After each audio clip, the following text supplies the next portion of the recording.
한 사람이, 이거 초등학교 1학년 문제예요. 초등학교 1학년. 예빈나가 과일 가게에 가서 사과 2개를 샀습니다. 그리고 마트에 가서 사과 3개를 샀어요. 그럼 예빈나가 집에 갔을 때 예빈나는 사과를 몇 개 갖고 있게 됩니까? 자신감을 가져, 이 한국인. 5개예요, 그쵸? 왜 모른다는 표정으로 나를 바라봐요. 5개 갖게 되죠, 그쵸? 그쵸? 예빈나가 한 곳에 가서 사과 2개를 샀어요. 다음 가게에 가서 사과 3개를 샀습니다. 집에 가서 그걸 열어봤더니 거기 사과 5개가 들어있겠죠? 어렵지 않은 문제죠, 그쵸? 근데 이 신기한 사과 얘기를 해봅시다. 여기 신기한 사과가 있습니다. 이 사과는요, 그냥 놔뒀을 땐 그냥 사과입니다. 근데 이 사과는 특별하게 다른 사과랑 같이 놓으면요, 시너지 현상을 만들기 시작합니다. 그래서 어떤 사과랑 놓으면 이 사과가 커지기도 하고요. 어떤 사과랑 놓으면 이 사과가 작아지기도 하고요. 어떤 사과랑 놓으면 당도가 깊어지기도 하고요. 어떤 사과랑 놓으면 썩기도 합니다. 어떤 사과랑 놓으면 색깔이 변하기도 하고요. 어떤 사과랑 놓으면 3개, 4개가 되기도 합니다. 그쵸? 이런 신비의 사과가 있다고 합시다. 신기한 사과가 있다고 합시다. 예빈나가 다시 가게에 들어갑니다. 이 가게, 과일 가게에 들어서 사과 2개를 샀습니다. 마트에 들어가서 사과 3개를 샀어요. 신비의 사과를 얘기하는 거예요. 그래서 그 사과를 바구니에 넣어서 집으로 돌아왔습니다. 예빈나의 바구니에는 사과가 몇 개 들어있을까요? 모르죠? 그렇죠? 모릅니다. 몇 개의 사과가 거의 들어있을지. 몇십 개가 있을 수도 있고요. 없을 수도 있고요. 있긴 있는데 내가 샀던 그 사과가 아닐 수도 있겠죠. 그렇죠? 이런 신비의 사과가 있나요? 예, 있습니다. 바로 사람입니다. 그렇죠?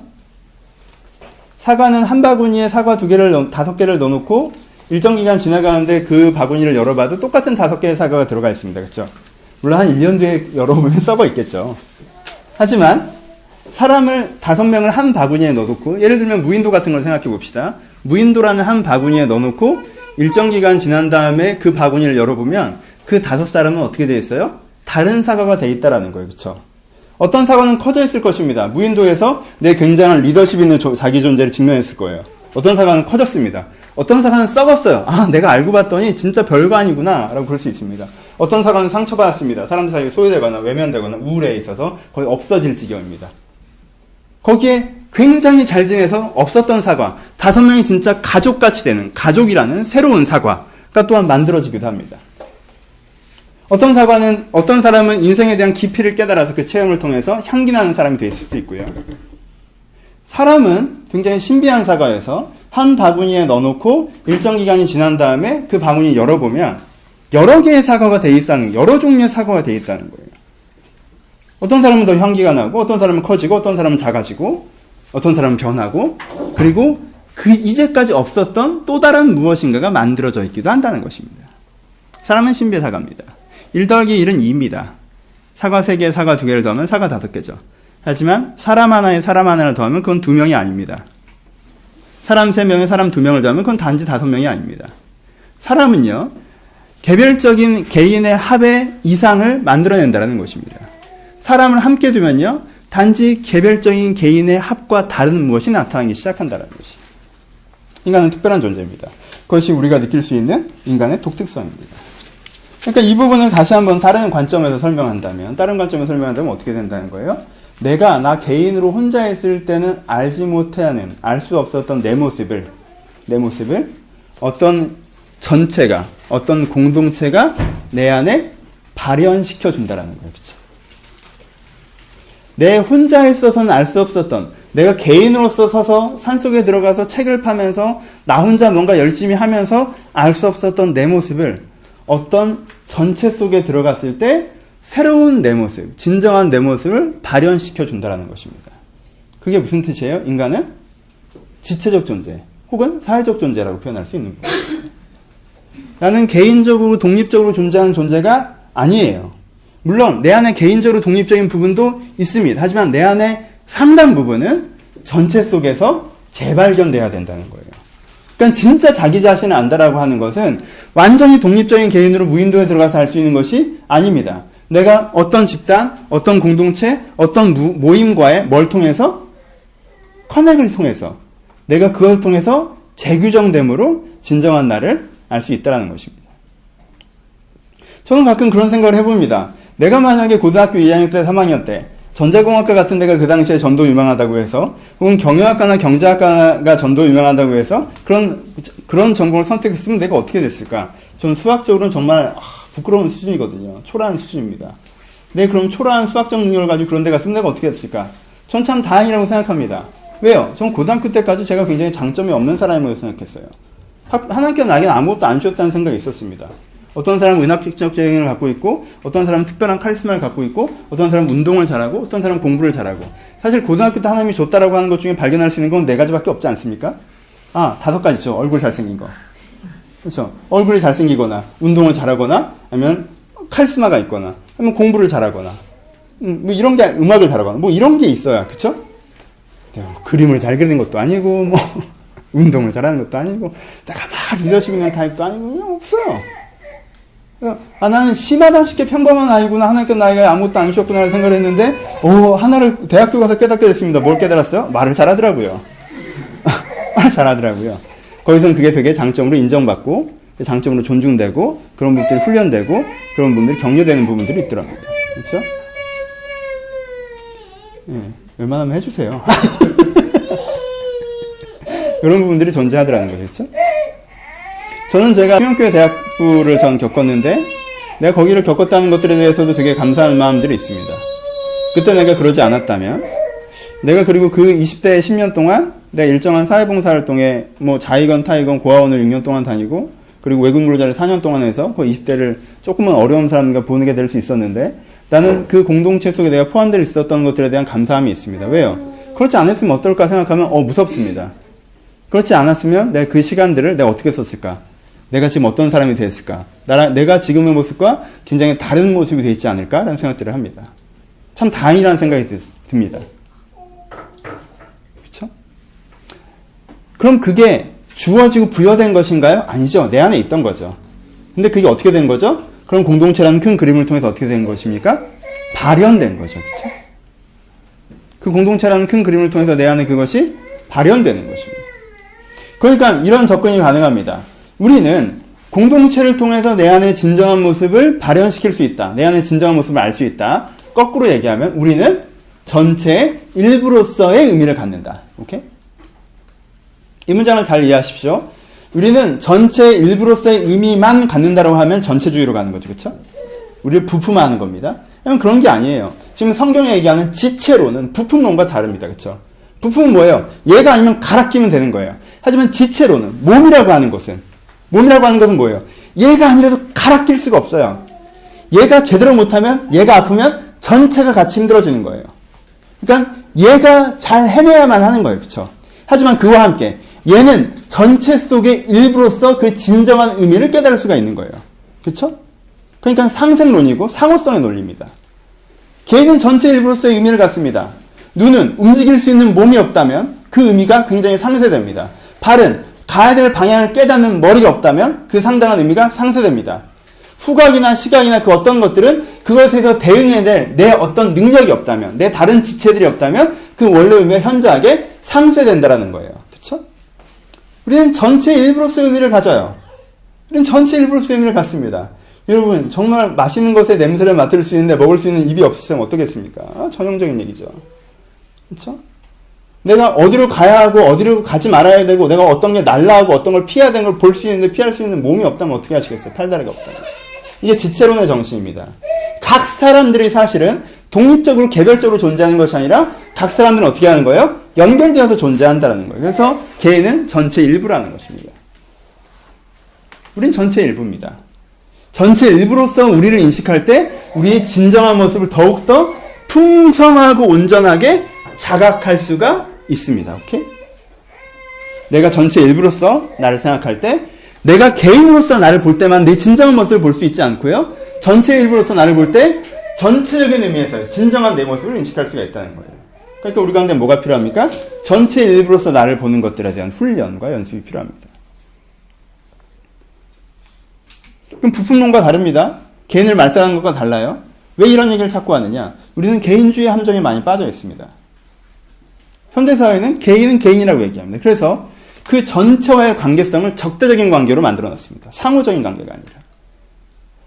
가족을 위해서 사는 것, 민족을 위해서 사는 것, 국가를 위해서 헌신하는 것, 조직을 위해서 무엇인가 하는 것. 그 전체는 어떻게 한 거예요?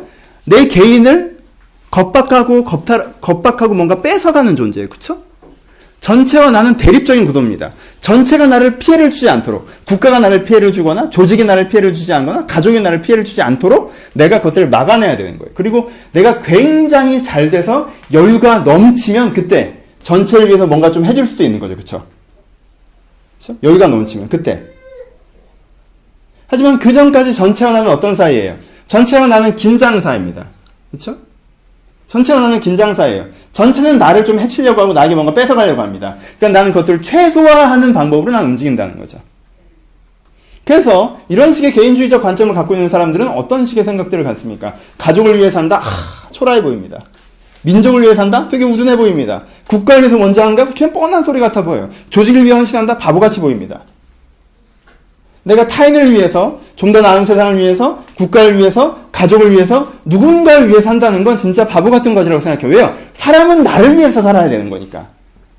이게 개인주의의 오해입니다. 개인주의의 각성이죠. 그래서 결국 나를 위해 살아야 된다고 생각했던 그 사람들이 무엇을 위해 삽니까? 무슨 얘기냐면요. 좀 더 자기가 편하게 해주기 위해서 살죠. 자기가 좀 더 높아지기 위해서 살죠. 자기가 좀 더 많이 갖기 위해서 살죠. 자기가 좀 더 인정받기 위해서 살죠. 결국 얼마나 초라한 교체입니까? 여러분 뭐가 더 초라합니까? 가족을 위해 사는 것, 국가를 위해 사는 것, 공동체를 위해 사는 것, 더 나은 세상을 위해 사는 것, 인류를 위해 사는 것과 좀 더 편해지려고, 좀 더 많이 가지려고, 좀 더 인정받고 싶어서, 좀 더 높은 위치에 가고자 사는 것. 누가 누구를 비웃어야 정상입니까? 뭐가 더 초라한 인생입니까? 개인주의 함정은 이것입니다. 개인주의는 전체와 나를 적대적으로 인식하고 나는 독립적으로 존재하는 개체인데 전체가 나를 자꾸 해코지 한다고 생각합니다. 그래서 전체에게 빼앗기지 않고 나는 나를 위해서 살아야 된다고 생각하면서 전체를 위해서 사는 삶이나 전체와 반영하면서 사는 삶에 대해서 굉장히 억압받고 있거나 고생하고 있다고 생각합니다. 하지만 결국 이 사람은 굉장히 초라한 목적, 나를 위해서 산다고 얘기할 때 결국 좀 더 많이 갖는 것, 좀 더 높은 위치에 가는 것, 뭘 소유하는 것, 이런 초라한 목적을 위해서 자기 인생을 소모합니다. 하지만 결국 더 재미있는 건 뭐냐 하면 우리는 결국 아무리 개인주의 적이라고 생각하다 할지라도 기본적으로는 공동체적이기 때문에 무슨 뜻이에요? 더불어서 살아가기 때문에 결국 개인주의적 사고를 갖고 있는 이 사람들이 더불어 살아가고 있기 때문에 이 전체는 어떻게 했어요? 훼손되고 손상되고 이 병렬적으로 있는 사람들이 서로 경쟁하면서 투쟁하면서 서로를 해치면서 살아가는 왜곡된 공동체를 선물로 받게 된다는 거예요. 왜요? 이것이 왜 좋습니까, 우리한테? 이것이 왜 우리한테 매력적으로 들리기 시작했네요. 여러분, 이 오해에서부터 걸어 나오셔야 됩니다. 우리는 언젠가부터 현대사회의 정신은 개인주의적 사회. 칸트가 만들었는지 누가 만들었는지 모르겠지만, 어느 때에서 발생했던 이 개인의 존엄성을 지나치게 강조하면서 개인이 단지 개인적인 존재라고 생각하는 이 발상들은 현대사회의 많은 사람들의 기저에 깔려 있습니다. 그래서 여러분들의 기독교인들도 마치 이 전제로 모든 것들을 시작하려는 경향이 있죠. 하나님이 당신을 위해서 놀라운 계획을 갖고 있다면 여러분은 어떻게 생각하죠? 개인적으로 생각합니다. 주관적으로 생각하고요. 내 인생에 무슨 일이 일어나는 것, 내 인생에 어떻게 성공하는 것, 내 인생에 뭘 갖는 것, 내 인생에 어떤 영향력을 주는 것, 이런 것들을 생각하죠. 전체를 생각하지 않습니다. 하나님이 네 인생에 계획을 갖고 있는데 그게 전체적인 계획이라고 생각하면 실망하기 시작합니다. 왜요? 그건 이제 나랑 상관이 없는 거잖아요. 그렇죠? 나를 위하는 것도 아니고 나를 써먹으려고 하는 거고 나를 뭔가 억압하려고 하는, 나를 착취하려고 하는 거라고 생각해요. 우리의 비전은 항상 무슨 비전입니까? 개인적인 비전이죠. 내가 어떻게 되는지에 대해서. 하지만 마무리는 아름답게 합니다. 어떻게 해요? 전형적인 개인주의자를 하는, 내가 미친 듯이 많이 갖게 되면 나눌게 라고 얘기하는 거죠. 미친 듯이 많이 갖게 되면 그때 공동체를 생각할게, 그때 전체를 생각할게 라고 얘기하는 거죠. 그럼 그 생각에 뭐가 담겨 있습니까? 미친 듯이 많이 갖기 전까지는 나는 전체를 생각할 여유가 없다는 뜻이죠. 그렇죠? 그래서 미친 듯이 많이 갖기 전에 내가 전체를 생각하지 않는 것은 잘못된 것이 아니란 뜻이 되죠. 그리고 세상에 미친 듯이 많이 갖게 되는 사람들은 거의 없다는 것입니다. 그렇죠? 혹시 그렇게 전체를 바라보고 계십니까? 여기 그렇게 전체를 바라보는 사람들의 얘기가 나오고 있지 않습니까? 뭐라고 나오고 있어요? 눈이 바라게 필요 없다고 얘기하고, 손이 몸뚱이에 넌 뭐 하는 거냐고 얘기하고, 머리가 바라게 넌 진짜 제일 낮은 존재라고 얘기하고, 독립적으로 자기를 인식하는 거죠. 그래서 어떤 상황이 벌어지게 되는 거죠? 온몸이 눈이겠느냐? 트렌드가 어떻게 되는 거예요? 야, 눈이 좋아! 그러면 다 눈이 되려고 하는 거죠. 온몸이 냄새 맡는 곳이겠느냐. 트렌드가 코가 좋아하면 다 코가 되려고 하는 거예요. 왜요? 이게 개인화의 발상입니다. 전체적인 인식이 깨어졌다는 거죠. 하나님께서 제시하셨던 지체의식. 인간은 공동체적인 존재고 공동체 속에서 자기의 의미를 재규정하면서 그것이 자기와 공동체를 더불어 풍요롭게 한다는 상생적인 존재로 인식하는 것이 아니라 대립적인 구조로 인식하기 때문에 나랑 상관없고 다른 애는 불필요하고 쓸모없는 애가 되는 거고, 그리고 요즘에 눈이 제일 잘 나간다고 하면 다 눈이 되려고 하고, 이런 이상한 몸이 되었다라는 거예요. 그렇죠?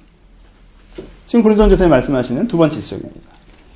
인간은 지체적인 존재다라는 게 첫 번째 인간에 대한 제시이고, 두 번째, 그런데 인간이 개인화돼서 생각하기 시작하면서 전체들이 깨져나가기 시작했다. 그리고 그 개인도 깨져나가기 시작했다라는 게 두 번째 얘기가 되는 것입니다. 여러분, 이 개인화의 함정에서 걸어나오셔야 됩니다. 이 개인주의 우회에서 걸어나오셔야 됩니다. 왜냐하면요, 이게 되게 아름다운 과정이기 때문에 그래요. 여러분들이 전체 속에서 나를 인식하잖아요? 그렇죠? 전체 속에서 나를 인식해요. 그러면 이 전체 속에서 나를 인식하는 사람이 전체를 세우는 사람이 됩니다. 그래서요, 개념화됐던 전체가 실제 창출됩니다. 예를 들어서, 가족이 4명 있는데 다 개인적이에요. 그래서 엄마는 왜 이러냐, 아빠는 왜 이러냐, 애들은 왜 저러냐, 남편 왜 이러냐, 부인 왜 이러냐. 왜 그렇게 생겨요? 전체적으로 생각하지 않죠? 뭐로 생각해요? 개인적으로 생각해요. 나한테 부모가 이 정도는 해줬으면 좋겠는데, 나한테 부인이 이 정도는 해줬으면 좋겠는데, 그게 안 된다는 거예요. 그러니까 마음에 안 든다는 거예요. 그쵸? 그런 관점으로 동시에 접근합니다. 그러면은 뭐가 사라집니까? 가족이란 전체가 사라지죠. 그래서 이 사람은 사실 그 관점 때문에, 그 개인화된 관점 때문에 가장 큰 피해를 받습니다. 무슨? 가족이 없는 것처럼 살아가는 피해를 받죠. 그렇죠? 왜요? 개인화된 개인들은 전체를 사실은 소멸시키기 때문에 그렇습니다. 전체를 속에서 자기를 인식하는 사람이 다시 한번 전체를 만들어가면서 그게 실제화돼서 창출되는 거예요. 그렇죠? 그게 없는 사람들은 집에 가도 가족이 없습니다. 현대사회가 그렇죠? 직장에 가는데 직장이 없어요. 직장 동료가 없습니다. 교회에 와도 교우가 없습니다. 학교에 가도 친구가 없고요. 길을 돌아다녀도 같은 동포가 없습니다. 같은 국민이 없다라는 거예요. 왜? 개인화됐기 때문에. 결국 뭐가 사라졌어요? 전체가 사라졌기 때문에 그렇습니다. 아까 가족을 얘기했죠? 하지만 결국 또 뭐가 없어지기 시작합니까? 국가가 없어지기 시작하죠? 뭐가 없어지기 시작하죠? 인류애라는 게 없어지기 시작하죠? 그럼 그 피해는 얼마나 치명적인 것들입니까? 여러분, 이 아름다운 상생을 기억하십시오. 인간은 전체 속에서만 존재한다는 게 아니에요. 우리는 전체가 없어도 독자적으로 존재하는 우리의 존엄성이 있습니다. 하지만 그것은 우리의 절반도 되지 않아요. 나머지 절반 이상은, 나머지 60%는 전체 속에서 내 의미를 재규정하는 거예요. 전체가 내 진정한 의미를 깨닫게 해줍니다. 전체가 내 진정한 의미를 찾게 해줘요. 그 속에서 전체의 나라는 사람의 풍성함이 이해되는 것입니다. 여러분들이 그것들을 하셔야 됩니다. 전체와 소통하시고 전체 속에서 나를 재인식하십시오. 예를 몇 개 들어봅시다. 얘가 제일 중요하죠. 첫 번째, 이건 좀 다른 부분이긴 하지만 여러분들의 인생 자체도 전체로 자기를 재인식하셔야 됩니다. 많은 사람들은 투데이만 봅니다. 지금 이 순간. 왜 이렇게 순간을 살으라고 하는지 요즘에는. 오늘을 살으라고 그러고. 너무 오늘만 봐요. 딱 지금 이 순간. 여러분 전체를 보세요. 전체를 보십시오. 시간적으로 공간적으로 전체를 보십시오. 여러분 혹시 내 가정에 어려운 일이 있습니까? 가정에 어려운 일이 있는 사람. 직장에 어려운 일이 있습니까? 직장에 어려운 일이 있는 사람. 많은 사람은요 그것만 봅니다. 앵글을 걷다가 맞춰놓고. 근데 전체로 봅시다. 여러분 직장이 어려울 수 있어요. 여러분 가정이 어려울 수 있어요. 그럼 여러분 관계는 어떻죠? 여러분 신앙은 어떻습니까? 여러분들 가족은 어때요? 여러분들 나름대로 갖고 있는 재정적인 상황은 어떻죠? 여러분들이 오늘 공간 동시대적으로 전체를 보십시오. 이게 다 어려운 시즌이 올지도 모르겠어요. 하지만 대부분 전체적으로 그렇지는 않습니다. 하나님께서 때때로 이 부분을 어렵게 하실 때 이 부분으로 견디게 하시고 저 부분으로 힘들게 하실 때 저 부분으로 보완해 주십니다. 그럼 내가 이걸 지고 가는 거예요. 동시적으로 봐야 됩니다. 시간적으로도 마찬가지예요. 오늘만 살았나요? 아니죠. 내 인생을 전체로 보십시오. 한 걸음 물러나서 전체로 보세요. 내 인생을 전체를 보면 내가 계속 그렇게 살았습니까? 그렇지 않아요. 인생이라는 전체 속에서 오늘을 볼 수 있는 사람이 주체적인 개인이 됩니다. 인생이라는 전체 속에서 오늘을 볼지 모르는 사람이 자기 인생의 주체성을 잃어버리는 거예요. 진짜 자기 모습을 잃어버리는 거죠. 근데 내가 그 전체 속에서 오늘을 볼 수 있는 사람은 주체적인 나를 재인식할 수가 있는 거예요. 그렇죠? 가족으로 봅시다. 우리 아들 안 와서 나 원래 아들 얘기 못 하는데 우리 아들 아파요. 예, 이렇게 봄만 되면 아픈지 계절 바뀔 때 아파요. 하여튼 여러분 아이를 낳기 전까지는 얘들도 애를 낳잖아요. 그쵸? 얼마나 고생이야 진짜. 예배 들어가는데 애가 우니까 또 막 애도 걱정되고 미안하기도 하고 막 조그맣게 얘기할까? 인생이 사니까. 아이를 낳으면요 내가 아이를 낳은 다음에야 사람이 목적인 게 어떤 거구나 전 사실 처음 알았어요. 그 정도 깊이는. 그냥 얘가 잘 됐으면 좋겠다 라는 생각, 나와 어떠한 개연성도 없이 그냥 얘가 잘 됐으면 좋겠다. 그리고 내가 섭섭하고 화가 나고 불편한 게 있지만 그래도 얘는 안 그러니까 에 대한 얘의 입장에서 생각할 수 있는 이타성, 이걸 뭐예요? 아이를 낳으면서 배우는 거예요. 그러면서 뭘 발견하는 거예요? 아버지로서의 나를 발견합니다. 그렇죠? 내가 훨씬 대단한 존재인 부분들을 발견하는 거예요. 아버지로서의 나. 대단한 겁니다. 좀 딴 얘기지만 어제 저희 이한이 외삼촌이 청와대 쪽에서 일하셔서 거기 견학 갔거든요. 비바람 치는데 엄청난 비바람 속에서 청와대를 막 돌아다니고 진짜 나를 잡아도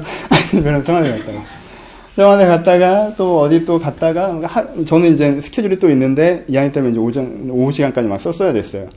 근데 이한이가 롯데리아에서 흔드는 감자가 있어요. 이게 흔드는 감자를 사달라고 했었는데 제가 그걸 생각을 깜빡 까먹고 집 앞 10m까지 갔어요. 이한이 그때 얘기한 거죠. 왜 섞어 먹는 감자 안 사냐. 그래서 거기서 이한아 오늘만 좀 참아주면 안 되겠냐. 안 되겠다. 이미 약속을 한 게 아니에요. 그럼 거기서 다시 롯데리아를 가는 거예요. 롯데리아를 진짜 내가 하루 종일 운전했는데 하는 겁니다. 근데 그걸 가는 나를 보고 나도 놀래요. 내가 그런 성격이 아니거든. 내가 절대 그걸 안 가는 사람이야 내가. 근데 그걸 가더라고 내가. 새로운 나를 만나는 거예요. 가족이 재밌습니다. 아이를 통해서 새로운 아버지로서의 나를 만나는 것, 아이는 또 그런 나를 만나는 것, 그리고 그런 아내를 보는 것, 그런 아내가 또 나를 보는 것, 이런 중첩을 통해서 뭐가 탄생합니까? 관계 중첩을 통해서 가족이 탄생하죠. 그렇죠? 이게 대단한 겁니다. 전체를 보는 개인들이 전체를 만들어내는 거죠. 이 사람은 실제 가족을 선물로 얻습니다. 각 사람이. 그래서 가족을 가진 사람이 되는 거죠. 대단한 거죠. 가족으로서의 나를 인식할 수 있으면 가족이 생깁니다. 그렇죠? 가족을 가지고 살아가게 됩니다. 그리고요, 그게 인간의 안정감의 70%를 회복해줍니다. 가족을 갖게 됩니다. 그러니까 1번과 2번을 못하시면요, 기본이 안 돼요. 주체적으로 살지 못하고요, 외롭지 않게 살지도 못합니다. 그렇죠? 내가 주체적이지 않은 객체적인, 왠지 환경이 나를 휘두르는 것 같고, 난 외롭고가 되는 거예요. 하지만 내가 내 가족성 속에서 가족을 획득하고 내가 갖고 있는 인생 속에서 내가 전체의 그림을 보게 되면서 전체 속의 나를 보게 되면서 내가 일단 개인적인 정서적인 안정감과 인생에 대한 주체성을 회복하게 됩니다. 이거 두 가지만 하시면 이제는 사람 구실하고 사는 거예요. 그렇죠? 이게 되면 세 번째부터가 좀 위대해지는 거죠. 세 번째, 뭘 통해서 나를 재인식합니까? 세 번째는 국가와 민족 단위, 이 지역사회를 포함하는 거죠. 이 지역사회와 국가와 단위에서 나를 재인식하는 것입니다. 이런 사람들이 누가 있어요? 이순신 세종대왕이 이때 나오는 겁니다. 그런 분들은 어떤 분들이에요? 내 개인으로 나를 보는 게 아니죠. 뭘로 보는 거예요? 이 나라를 통해서 나를 보는 거예요. 이 조선이라는 나라가 있는데 이 나라가 잘 돼야 되는데 이 나라가 건강해져야 되는데 이 나라가 회복됐으면 좋겠는데 이 나라가 더 행복해졌으면 좋겠는데 라는 이 나라를 봅니다. 그리고 그 나라를 통해서 어떻게 보는 거예요? 그 나라의 일원으로서 나를 보는 거예요. 그게 장군이건 왕이건 뭐건 간에. 그렇죠? 그 나라의 일원으로서 나를 봅니다. 그래서 이 나라의 일원으로서 나를 볼 때 뭐가 획득되어져요? 여러분들이 높은 위치에 올라간다고 여러분들이 어떤 대단한 명성을 갖게 된다고 이게 되는 게 아니에요. 여러분 해봤죠? 여러분들 취업 못했을 때는 사실 그 사회적 명함 하나 되게 갖고 싶지 않았어요? 그거 가지면 여러분들 어떤 사회적 정책이 생길 것 같았죠? 생겨요? 안 생겨요. 그렇게 되는 게 아닙니다. 왜 높아지면 생길 것 같아요? 과장 되고 부장 되고 쟤처럼 사장 되면 생길 것 같아요? 생겼니? 넌 생긴 것 같은 표정이긴 한데 하여튼 그래서 생기는 게 아니죠. 그쵸? 내가 갖고 있는 직함으로 생기는 게 아니에요. 뭘로 생기는 거예요? 내가 이 세상을, 이 사회, 이 나라를, 이 국가를, 이 사회를 전체로 보고 그 사회 속에 내가 뭘 해주고 싶다, 이 사회에게. 라는 자기 위치, 사회와의 자기의 관계성, 사회라는 전체 속에서 내 자신을 보게 될 때 뭐가 생겨요? 내 사회적 정체성이 획득되는 겁니다. 그렇죠? 이렇게 되면 어떻게 되는 거예요? 위인이 되시는 겁니다. 우리나라를 빛낸 365 이런 거 있잖아요. 위인이 되는 거예요. 주체적인 개인이 되고 가족이 되고 세 번째 위인이 돼요. 그래서 좀 더 나가봅시다. 어디까지 갈 수 있어요? 네 번째 여러분들이 보셔야 되는 전체는 여러분들 이걸 되게 비웃으시는 분들이 있는데 여러분 우주입니다. 여러분 안드로메다랑 얘기하실 수 있어요. 그럼 이게 되게 대단한 거예요. 왜요? 왜 대단한 거예요? 여러분들 자꾸 오해하시는데 우주라는 게 옛날에 노노맹자 시대라면 자연인을 얘기하는 겁니다. 근데 현대는 과학이 발달해서 지구만의 독립적인 세계를 보지 않기 때문에 이걸 우주로 확대하고 있는 거예요. 그래서 우주라는 단어를 쓰는 것 뿐이에요. 안드로메다라는 단어를 쓰는 것 뿐이에요. 공자님이 안드로메다를 아셨다면 안드로메다 얘기를 하셨을 거예요. 근데 그분은 자연만 보이셨기 때문에 삼라만상, 자연만 얘기하신 거죠. 무슨 뜻이에요? 나는 우주 속에 있는 진짜 먼지예요, 먼지. 그쵸? 우주라는 큰 그림 속에서 작은 나를 보는 겁니다. 그쵸? 근데 두 번째는, 근데 내가 단지 먼지예요? 아니요. 내가 우주의 일부예요. 그쵸? 내가 우주의 한 부분인 거예요. 작은 부분일지라도 내가 우주의 한 부분이에요. 여러분, 여러분들이 우주인이에요. 여러분들 우주인이잖아. 안드로메다 사시는 분이 보면 여러분들이 우주인이에요. 그쵸? 내가 우주인이라는 걸 자각하는 거예요. 내가 우주의 일부로 우주를 만들어가는 사람으로, 그리고 우주의 가장 독특하고 생명 있는 현상으로 한 시점을 점유하고 있다는 자기 가치를 아는 거예요. 자꾸 빵상 나오고 김태원이 안드로메다 얘기하고 막 이래서 이런 우주인 개념이 되게 우스꽝스러워졌는데 원래 의미는 이겁니다. 공자적으로 표현하면 자연인이죠. 삼라만상의 큰 그림 속에서 작은 나를 보고 삼라만상의 일부로서의 나를 보는 것. 그쵸? 이런 사람이 되면요. 현자가 됩니다. 깨달음을 가진 사람이죠. 전체 속에서 나를 볼 줄 아는 거예요. 전체, 이 3차원 물리세계 전체 속에서 작은 위치를 차지하고 있는 작은 나, 이러한 3차원 물리세계 전체 속에서 그 의미를 포함하고 있는 나, 이 이중성을 같이 보는 겁니다. 이걸 깨달으시면 현자가 됩니다. 전체 속에서 나를 보는 거. 네 번째, 그 다음에서는 인류 속에서 나를 보는 것입니다. 내가 내 개인, 내 가족, 내 국가가 아니라 휴먼 빙, 휴먼 레이스라고 하는 이 인류의 일원으로서 나를 보는 것. 다른 표현으로 모든 사람이 나랑 똑같다라는 것. 그래서 저 사람이 나와 같은 사람이라는 공감대, 사회동표주의. 저 사람 나와 같은 사람이구나. 나와 같은 걸 느끼고, 같은 기쁨을 느끼고, 같은 슬픔을 느끼고, 같은 시대를 살아가는 나와 같은 가족이구나. 라고 인류의 한 가족됨을 느끼는 거. 이런 사람이 뭐가 돼요? 성자가 됩니다. 테레사. 죽어가는 한 사람을 보면서, 그 당시에는 말도 통하지 않고 죽어가는 인도의 한 캘커타의 한 사람을 보면서, 모든 사람은 사람답게 죽을 권리가 있지 않느냐. 치료해 준 게 아니에요. 사람답게 죽게 해주는 거예요, 처음에. 그냥 데려와서 죽는 과정을 지켜봐주고, 그를 떠나보내고. 왜? 동물처럼 죽어가니까, 그 당시 인도에서. 사람인데 동물처럼 죽어가는 것들을 보면서 사람답게 죽게 해준. 왜? 저 사람을 내 어머니로, 내 아버지로, 내 친구로, 다른 표현은 나로 공감하면서 바라봐주는 정신. 인류라는 전체와 내가 전체의 일부로서 나를 바라보게 되는 것이 그 사람을 뭘로 만듭니까? 그 사람을 성자로 만듭니다. 우리는 이 모든 것을 제외하고 개인적인 특성을 바라보려고 합니다. 내 개인적인 독특성, 개인주의적인 관점에서. 나 어떤 성향을 갖고 있고, 어떤 취향을 갖고 있고, 뭘 할 때 즐겁고, 뭘 할 때 행복하고, 이런 것으로만 나를 보려고 해요. 그러니까 난 어떻게 된 거야? 욕망의 개인이 되는 거죠. 결국은 난 뭘 잘하고 뭘 할 때 즐거우냐의 문제거든요, 그거. 계속 물어봐요. 넌 뭘 잘하니? 넌 뭘 할 때 즐겁니? 그래서 네가 잘하는 뭘 즐겁게 해서 네 욕망에 행복하게 만족감을 느끼고 살아갈 수 있니? 그러니까 인생의 엄청난 진리인 것처럼 접근하는 거죠. 그럼 그것도 필요합니다, 여러분. 그것도 찾으십시오. 그것도 찾아야죠. 제가 공대 갔으면 어쩔 뻔했어요? 맨날 구박이나 받고 그랬겠죠. 그래서 찾으셔요. 그게 없다는 게 아니에요. 하지만 그게 여러분들이 설명해주는 가장 큰 덩어리가 아니라는 거예요. 그럼 그 부분과 함께 계속 발견해 나가십시오. 가족으로서의 나. 그렇죠? 그리고 여러분들 가운데 우주인으로서의 나를 발견하셔야 돼요. 국가의 한 사람으로서의 나를 발견하셔야 됩니다. 그리고 인류의 한 사람으로서의 나를 발견하셔야 돼요. 그리고 그걸 발견하게 되는 게 여러분들을 현자로 만들고 성자로 만들고 여러분들을 위인으로 만들고 여러분들을 사람다운 사람으로 만들어주는 거예요. 그리고 그걸 갖고 있는 여러분들은요, 뭘 해내서가 아니에요. 여러분, 이수신 장군이 전쟁에 승리해서가 아닙니다. 테레사가 많은 사람들을 치료해서가 아니에요. 그 사람이 가지고 있던 삶의 깨달음과 삶을 대하는 태도가 그 사람을 다른 사람으로 만드는 겁니다. 그렇죠? 전체로서 나를 보는 거. 이 지체의식입니다. 전체로서 나를 보십시오. 우리는 이걸 단지 교회론으로 해석할 수도 있습니다. 물론 그 부분도 포함됩니다. 하지만 그보다 좀 더 넓게 해석해야 됩니다. 물론 이 얘기는 교회에 대해서 얘기하시는 것입니다. 하지만 교회에 대해서 얘기하시기 위해서 인간이 어떤 존재이고 세상이 어떻게 구성되어 있으며 서로가 서로 어떻게 대해야 되는지를 설명하고 계시는 것입니다. 내가 세상에 나가서는 개인주의자하면서 교회에 와서만 이런 공동체주의자가 된다는 이중성을 갖게 된다면 그건 여러분들을 설명해 주는 것이 아니라 교회의 문화를 배우는 게 되는 거겠죠. 거기서는 그것을 입는 것이니까. 하지만 이것은 그것을 얘기하는 것이 아니라 내가 어떤 존재라고 얘기하는 공동체적 존재로서의 나를 설명해 주고 있는 것이라는 것입니다. 이것을 깨달으셔야 됩니다.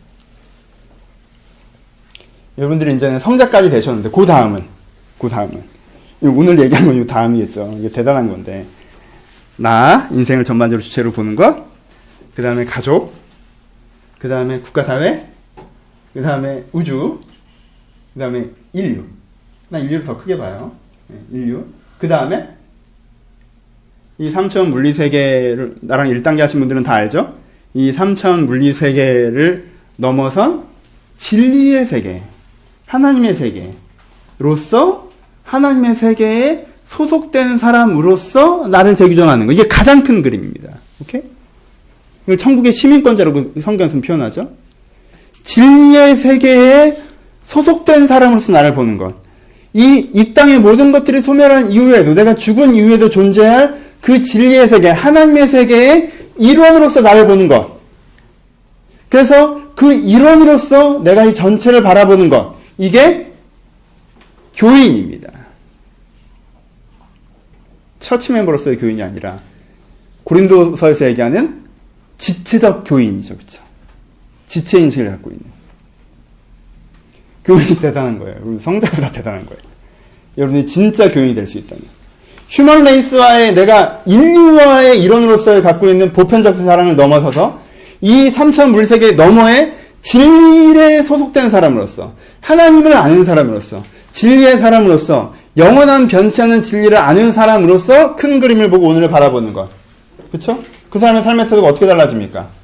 사람들은 내가 이 사람들에서 관계적으로 보고 욕망을 보고 환경을 보고 상황을 보는데 여기서 바른 진리가 무엇이냐, 하나님의 뜻이 무엇이냐, 어떻게 하는 것이 맞는 것이냐를 보고 오늘 하루의 생활과 태도와 패턴을 정해나갈 수 있겠죠. 그렇죠? 이것이 진리와 소통된 개인을 얘기하는. 전체로서 나를 보십시오. 그것이 여러분들에게 굉장히 중요합니다. 구름 잡는 얘기인 것 같습니까? 재미있는 얘기인 것 같습니까? 우주인이 아닌 것 같아요? 우리는 우주인이라니까? 여러분 안드로메다랑 경험하셔야 됩니다. 전체 그림을 보세요. 앵글을 내 인생에 좁게 보고 있기 때문에 문제라고 생각하지 않으십니까? 여러분들의 인생의 앵글이 어떻습니까? 여러분 인생의 앵글이. 저는 가끔 여러분 인생의 앵글, 여러분들이 보고 있는 화면이 약간 이런 화면처럼 느껴집니다. 진짜 내 카메라를 이렇게 들고 걸어가는 사람. 가끔 무한도전을 보면 멤버들이 찍으면 그런 화면이 나오잖아요. 그렇죠? 진짜 이렇게 하고 걸으면 걸리는 대로 이렇게 뒤통수가 나왔다가 바닥이 나왔다가 하늘이 나왔다가 진짜 이렇게 카메라를 전혀 잡을지 모르는 사람이 자기의 걸음걸이의 바로 앞만 흔들리게 되는 대로 찍어가면서 사는 그 앵글. 이게 혹시 여러분들이 지금 여러분 인생을 보는 앵글은 아닙니까? 그러니까 정신이 없는 거 아닐까요? 내 인생이 정신없는 일만 생겨서가 아니라 내 인생을 내가 파악하고 내 인생을 내가 바라보는 앵글이라고 하는 게 진짜 카메라를 내 손에 한 손으로 그냥 대충 이렇게 들고 이렇게 흔들리고 보는 화면만 내 인생을 바라보니까 정말 그렇게 나오는 거 아닐까요? 넓게 보면 어떨까요? 내 인생 전체를 볼 수 있다면. 그렇죠? 내 인생 전체를 볼 수 있는 앵글이 있다면 어떨까요? 그렇게 내 인생을 내가 바라볼 수 있다면. 우주에서 나를 볼 수 있다면 지구를 보는 것처럼 내가 그 속에 있는 나까지 우주라는 큰 앵글에서 내가 보인다면, 한국 사회라는 이 큰 앵글에서 내가 보인다면, 그리고 진리라는 큰 앵글에서 내가 보인다면, 그렇죠?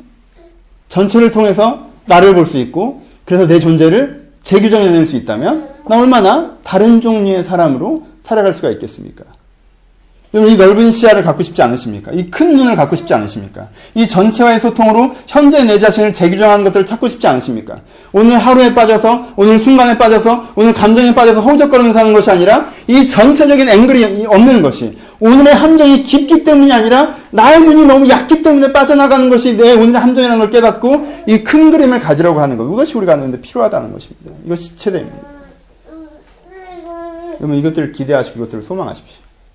이 시야를 여러분들 가지시려고 하셔야 됩니다. 이 우주인이 한번 되어봅시다. 여러분, 이 교인이 한번 되어봅시다. 야, 이 성자, 교인. 이 진정한 지체가 우리가 되어야 됩니다. 그럼 그 다음. 자꾸 이렇게 얘기하면 너무 멀어지는데, 돌아와서, 그쵸? 우주까지 가니까 너무 멀어지는데, 돌아와서. 그럼 어떻게 하면 이것이 될 수 있습니까? 어떻게 하면 이것이 될 수 있어요? 여기 어떻게 하면 된다고 얘기했죠?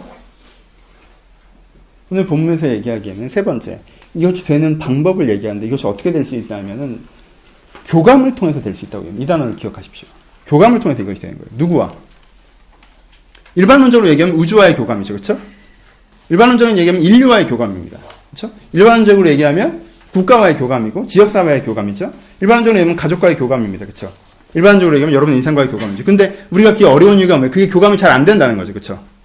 그렇죠? 우리가 성인이라고 얘기하고 현자라고 얘기하고 특별한 사람이라고 얘기하는 이유가 일반인들은 지금 보이지 않고 느껴지지 않고 경험되지 않는 어떠한 개념화된 지역사회라는 국가, 그리고 개념화된 인류, 개념화된 우주와 교감하기가 어렵다라는 거예요. 이 설교를 들으면서 그런 발상을 한번 가지면서 참 재미있는 생각이다라고 할 수는 있지만 진짜 그 생각과 교감되어져서 정말 내가 우주의 일부로 느껴지고 내가 진짜 인류의 일부로 느껴지고 내가 진짜 이 국가의 일부로 느껴지고 가족의 일부로 느껴지고 하나님의 세상의 일부로 느껴지기는 되게 어렵다라는 거예요. 그렇죠? 그래서 교감이 대답인데 어떻게 해야 우리가 교감할 수 있느냐? 굉장히 어려운 얘기예요. 왜 교감할 수 있냐? 어떻게 교감한다는 거예요? 머리 대신 그리스도의 개념이 나오는 겁니다. 여기서. 세계 전체적으로 인류를 전체적으로 이 국가 단위를 전체적으로 내가 인식할 수 있는 전체 속에서 나를 파악할 수 있는 방법은 기독교적으로 표현하면 아주 쉽게 어떻게 하는 거예요? 내가 하나님의 마음으로 보는 것이죠. 그렇죠? 진리의 시선으로 보는 것이죠. 누구를? 내 인생 전체를. 누구를? 내 가족을. 누구를? 이 나라를. 이 민족을. 이 세상을. 그리고 이 인류를. 그러니까 결국은 뭘 통해서? 하나님과의 교감을 통해서. 여러분들이 정말 사소해 보일지 모르겠지만 여러분들이 기도하는 그 하루에 30분의 무릎을 통해서 내가 오늘의 일상 가운데 좀 하나님 좀 더 잘해달라, 오늘 일상 가운데 하나님께 좀 해결해달라, 그런 기도를 분명히 하셔야 되지만 꼭 하십시오. 하지만 그 기도와 함께 여러분들 일상 가운데 서 있는 기도와 함께 내가 하나님의 시선으로 이 땅과 내 인생과 이 시대를 보게 하소서라고 여러분들 기도하면서 여러분 그 하나님의 마음을 느낄 수만 있다면, 여러분 그 하나님의 마음을 느낄 수만 있다면,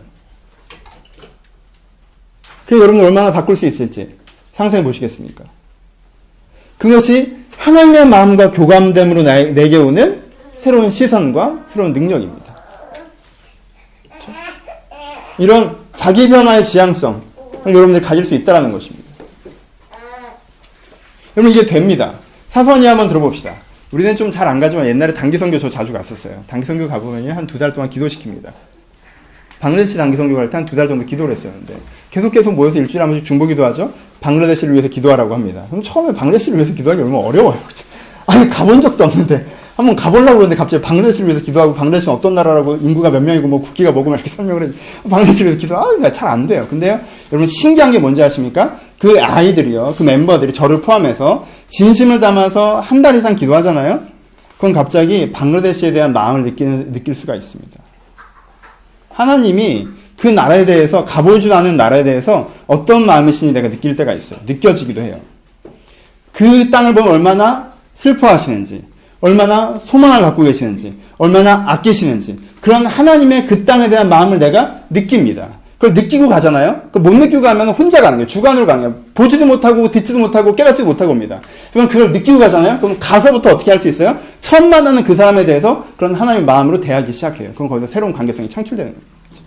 물론 아주 큰 의미는 아니에요. 당성들은 그냥 시뮬레이션이기 때문에 엄청난 일이 벌어지는 건 아니에요. 하지만 시뮬레이션을 그걸 체감해 볼 수가 있는 거예요. 아, 내가 이런 것들을 느낄 수 있구나. 그리고요, 여러분 기가 막힌 건 뭔지 알아요? 여러분들이 온 인류가 아니라도 방글라데시만 사랑해도요, 자꾸 한 나라 이름을 얘기해서 좀 그러는데, 방글라데시만 사랑해도요, 내가 전혀 다른 류의 사람이 된다라는 거예요. 내 삶을 살아가는 데 있어서, 인생을 바라보는 태도에 있어서, 내가 느끼는 존재감에 대해서 다른 사람이 됩니다. 내가 하나님의 마음과 교감해서요, 내가 하나님의 마음과 교감해서 여러분들이 이 나라 이 민족에 대한 하나님의 마음을 느낄 수가 있다면요, 여러분 사회적 정체성을 위해서 기도하십니까? 여러분 먼저 그럼 이 나라 이 민족에 대한 하나님의 마음을 느끼셔야 됩니다. 그걸 느끼셔야 내가 이 사회에 대한 정체성이 생기는 거예요. 이 사회에 대해서 어떤 것도 모르고 내가 이기적인 태도로 인정받고 싶고 높아지고 싶고 성공하고 싶은 태도로 대하는데 내가 이 사회에서 무슨 정체성이 하나님의 정체성이 생기겠습니까? 내가 이 사회에 대한 이 지역사회에 대한 이 한국에 대한 하나님의 마음이 내 안에 느껴지면요, 내가 뭘 지금 당장 하고 있지 않아요. 왜? 정체성은 먼저 옵니다. 그리고 뭘 하고 싶은 게 생겨요. 그리고 그것을 향해서 당당히 나갈 수가 있는 거예요. 단계적으로 오는 거예요. 마음이 먼저 오는 것이죠. 내가 새로운 사람이 되는 거예요. 여러분 그 마음과 교감하려고 하셔야 됩니다. 그 마음과 교감하려고 하셔야 돼요. 큰 그림을 보십시오. 그게 여러분들을 건집니다. 지난주에도 기도에 대해서 얘기했죠? 여러분 지난주에 얘기했던 것처럼 여러분들 고난당한 것들에서 기도하셔야 됩니다. 그렇죠? 기도하시는 필요가 있어요. 기도하셔야 돼요. 근데요, 감히 이런 말씀을 드립니다. 제가 이 부분을 너무 강조해서 오해가 생기기 때문에 요즘 조금 조심하는 부분이긴 한데, 여러분들이 디테일한 거에서 꼭 기도하셔야 돼요. 그건 필수예요. 저 느끼죠? 저는 막 오늘 짜증나고, 쟤 왜 잘 나가? 열받아. 이러면 나 그거 기도해요. 저런 게 잘 나가면 와! 기도한단 말이에요. 근데 감정성 갖고 기도하셔야 돼요. 그걸 방치하시면 안 돼요. 아, 왜 이런 문제가 생기지? 왜 이런 상황이 생기지? 오늘 회사에서 이런 일이 있네? 남편과 아내가 이런 일이 있네? 그거 기도하셔야 됩니다. 여러분 일상의 디테일에서 기도하는 길을 포기하시면 안 됩니다. 자꾸 내 얘기를 듣다 보면 아주 큰 그림만 하다가 구름 잡는 사람이 되는 경우가 있는데요. 작은 그림이 있는 사람이 큰 그림도 있는 거고, 큰 그림이 있는 사람이 작은 그림도 있는 거예요. 같이 가는 겁니다. 시너지지, 대립적인 게 아니에요. 작은 기도도 하십시오. 하지만 여러분, 제가 강조드리는 건 뭐냐면요, 큰 그림의 기도가 있잖아요. 그건 작은 그림의 기도를 그렇게 많이 할 필요가 없을 정도로 많은 문제가 선결적으로 해결된다는 거예요. 오케이? 내가 이 나라에 대한 하나님의 마음을 갖게 알게 해달라고 기도하는 것들이 여러분들 기도 제목 가운데 깊이 있어서 여러분들 귀에 교감이 생기잖아요? 그럼 여러분들의 사회적 이슈에 대한 기도의 제목들이요, 이미 많이 커팅이 됩니다. 취업이 안 될까봐 불안하고, 지금 있는 자리가 불안하고, 좀 더 잘 나가고 싶고, 이런 내면의 싸움의 상당 부분이 이미 해결이 돼요. 오케이? 물론 거기서 그나마도 불구하고 기도 부분이 생겨요. 하지만 많은 부분들이 이미 해결된다라는 거예요. 여러분들 그런 하나의 마음과 교감하면서 전체 속에서 나를 다시 한번 찾는 공동체주의가 우리 가운데 필요합니다. 마지막으로 적용. 그럼 우리가 어떻게 적용해야겠는가? 세 가지로 얘기합시다. 첫 번째, 요것들 기억하십시오. 그렇죠? 기억하세요. 생각이 작은 것들로 쪼그라지려고 할 때마다 기억하십시오. 여러분, 현대 한국교회의 가장 큰 문제 중에 하나는 개인주의적인 기초를 깔고 그 위에 은혜의 건물을 세운다는 거에 있습니다. 그러니까 자꾸 성공의 신앙이 나오는 거고, 그러니까 자꾸 축복의 신앙이 나오는 거고, 그러니까 자꾸 하나님이 얘기하는 것과 다른 오해들이 발생하는 거예요. 하나님, 내가 주를 위해 살겠습니다. 주께서 내 인생을 사로잡히는 걸 압니다. 주님 나와 함께 하소서. 내가 저에게 비전을 주셔서. 그래요. 그러니까 무슨 직장을 가질까요? 전 이런 재능이 있는 것 같은데, 이런 데 소질이 있는 것 같고요. 이런 걸 하고 싶은데. 하나님 어떻게 생각하세요? 전체 그림은 전혀 안 봐요. 전체 설계도는 전혀 모르면서 내 위치만 찾고 얘기하는 거. 왜? 기초가 개인주로 깔려있으니까 그런 거 아닙니까? 그러니까 하나님은 계속 오해가 생기는 거죠. 거기서 하나님이 조금 전체적인 얘기 하잖아요? 그러면 얘는,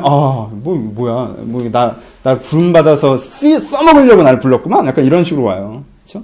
전체적인 얘기를 하면. 내가 이걸 하고 싶은데 너 같이 하지 않겠니? 큰 동기부여가 없습니다. 하나님이 또, 얘는 눈이 요즘에 트렌드인데 얘한테 바라라고 하잖아요? 얘는 그냥 거품 물고 늘어집니다. 하나님, 저는요, 돈 많이 벌어서 나누는 사람으로 쓰임받고 싶습니다. 뭐 이렇게 딱. 제 친구들 중에도 가끔 그런 친구들 있잖아요. 저랑 어릴 때부터 교회 생활하는데 지금 교회 생활 끝까지 대충 하신 응? 우리 잘 나가는 친구분들. 나는 장로로 쓰임받고 싶다고. 돈 많은 장로. 그래서 주차 같은 거 안 하고 그냥 11조로 쓰임받는 장로. 응? 하나님의 생각과 내 생각의 교집합을 찾는. 그 파운데이션이 깔렸기 때문에 문제가 되는 거예요. 그러니까 시선을 바꾸는 거 먼저 신경 쓰셔야 돼요. 여러분들이 그 기초를 쌓아놓고 무슨 얘기를 하면 사실 저랑 무슨 상담을 하시고 무슨 대화를 하셔도 얘가 쳇바퀴가 돌 수밖에 없어요. 그렇죠? 쳇바퀴가 돌 수밖에 없어요. 어느 정도 얘기가 진전되는 것 같다가도 아무것도 해결되지 않은 상황에 돌아갈 수밖에 없어요. 왜? 출발이 잘못됐으니까. 전체 속에서 나를 찾는다는 게 전체가 나를 착취하거나 억압하지 않는다는 걸 이해하셔야 됩니다. 전체가 상생하는 겁니다. 전체가 나를 더 나답게 합니다. 진정한 가치 있는 인생은요, 내가 잘 먹고 잘 살고 성공하고 내 하고 싶은 것들을 하는 인생이 아니라 전체를 더욱더 유익하게 하고 풍성하게 했을 때 여러분들이 스스로 느꼈을 때 내가 내 인생 잘 살았다고 느낄 거예요. 우리는 사실 그런 존재입니다. 그렇죠? 이 시선으로 내 자신을 보십시오. 두 번째.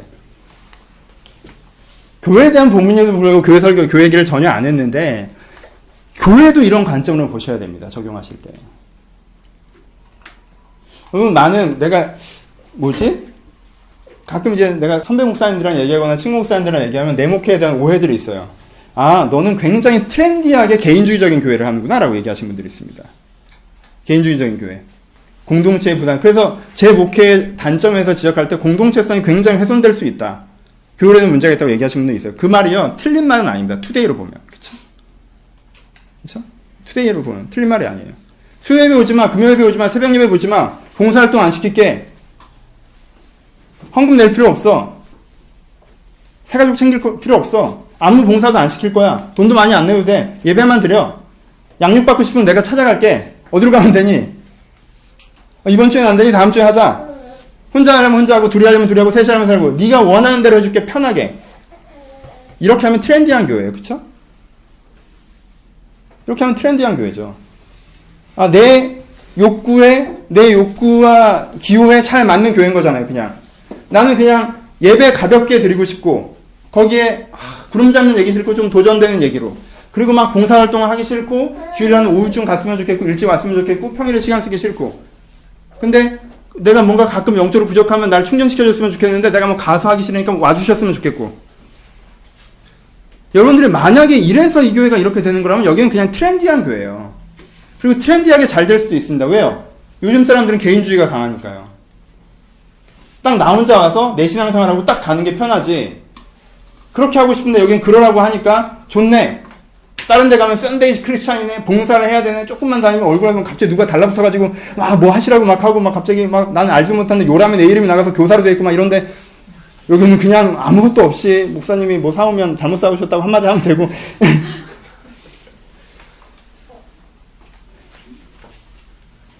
트렌디하게 가면요, 진짜.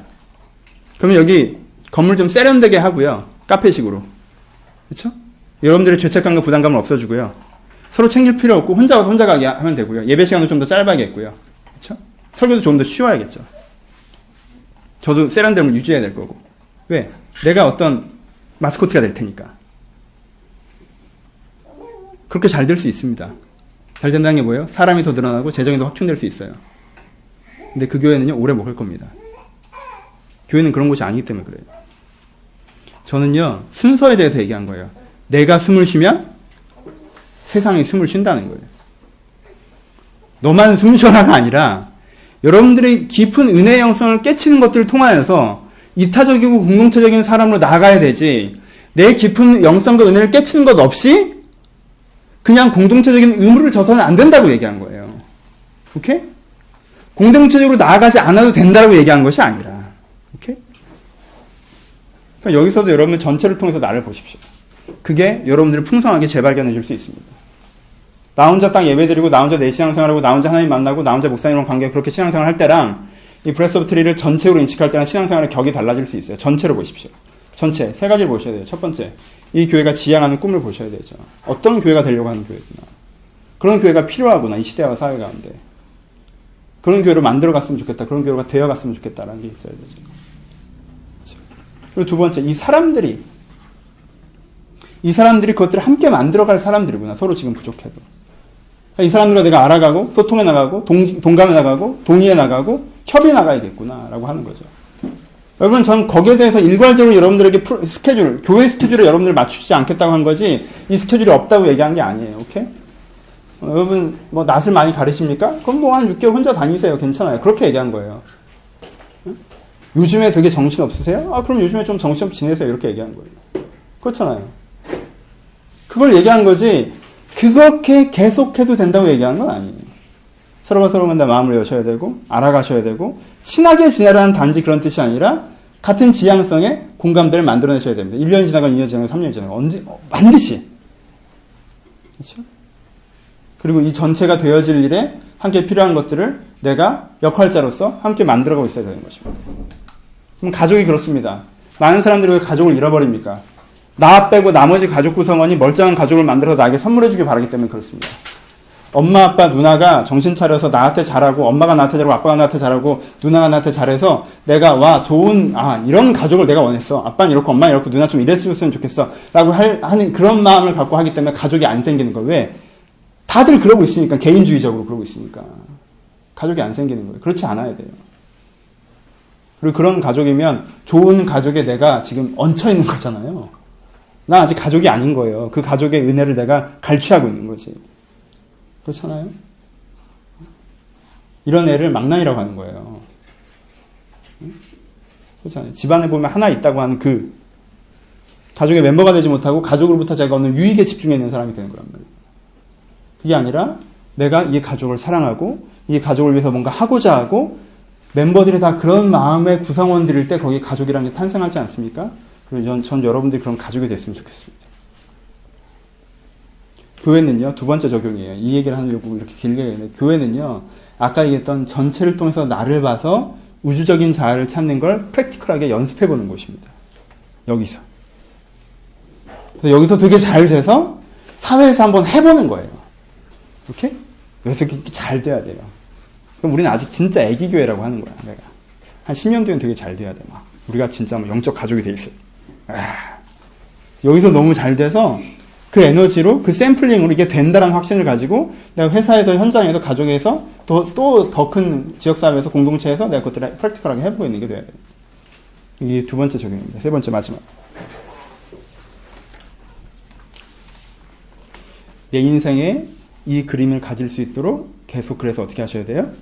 기도하셔야 돼요. 기도 제물로 하셔야 돼요.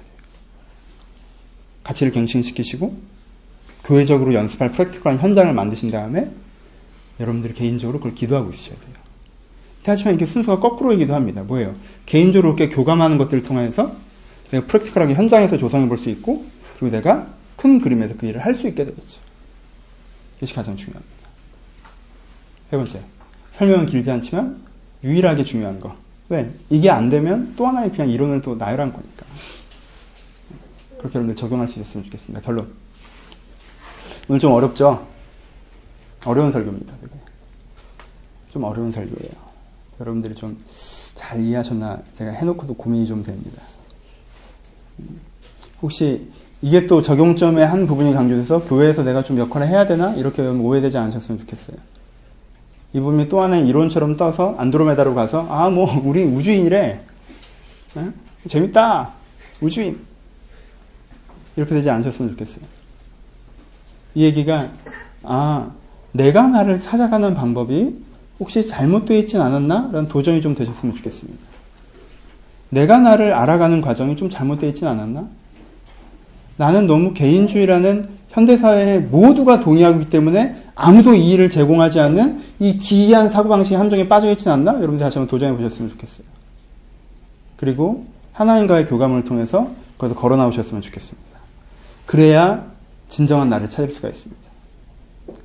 그래야 전체로 나를 갱신시켜서 인식할 수가 있고요. 그래야 참다운 은혜를 받을 수가 있습니다. 그래서 여러분들이 적용해야 되는 건 한 가지. 이것이 여러분들의 실제적인 기도 제목, 매일의 기도 제목 가운데 포함됐으면 좋겠습니다. 막연한 논의가 아니라, 그냥 하나의 논리가 아니라, 하나님 내가 주의 눈으로 이 나라를 보고, 주의 눈으로 보고, 내가 이 인류를 보고, 이 시대를 보고, 그리고 내 가족을 보고, 내 현장을 보는 것이 있게 하여 주옵소서.